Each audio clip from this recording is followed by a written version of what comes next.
नमस्कार, digital Pune news मध्ये आपलं स्वागत आहे। आज भारताचा 80वा स्वातंत्र्य दिन आहे। खरं तर मोठ्या उत्साहामध्ये संपूर्ण देशामध्ये हा स्वातंत्र्य दिन हा साजरा केला जातोय। पुण्यामध्ये देखील वीर माहेश्वर जंगम संस्था, व्हीपी ग्रुप आणि डिजिटल पुणे न्यूज यांच्या संयुक्त विद्यमाने स्वातंत्र्य दिनाचा कार्यक्रम हा मोठ्या उत्साहात संपन्न होणार आहे। आपल्या सोबत प्रभाग क्रमांक 34चे नगरसेवक हरिदासजी चरोड आहेत। चरोड साहेब नमस्कार। आपण जर बघितलं तर मोठ्या उत्साहात स्वातंत्र्य दिन साजरा होत आहे। नेमक्या आपण काय शुभेच्छा द्याल जनतेला किंवा काय संदेश देताल? वीर माहेश्वर संस्था आणि पुणे डिजिटल न्यूज या दोन्ही संस्थेला स्वातंत्र्य दिनाच्या मनपूर्वक शुभेच्छा देतो।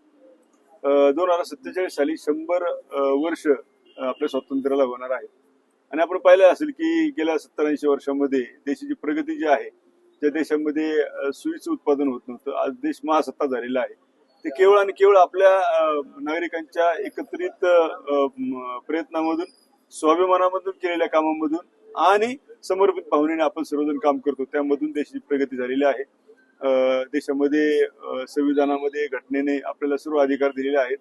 आपल्याला व्यक्ती स्वातंत्र्य आहे, भाषण स्वातंत्र्य आहे, आपल्याला जीवन जे आहे, आपल्या धर्माचं आचरण आपल्या मनाप्रमाणे करण्याचा अधिकार दिलेला आहे। पण त्याचबरोबर आपले राष्ट्रीय कर्तव्य जे आहेत ते निश्चितपणे आपण बजावणं खूप गरजेचं आहे। आणि मला वाटतं स्वातंत्र्य दिनाच्या निमित्ताने आपली राष्ट्रीय कर्तव्य आपण जर जोपासली तर आपली देशाची प्रगती जी आहे निश्चितपणे जगाच्या पाठीवर अत्युच्च शिखरावर गेल्याशिवाय राहणार नाही।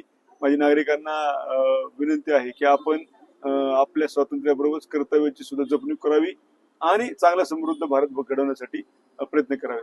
धन्यवाद। खूप खूप धन्यवाद।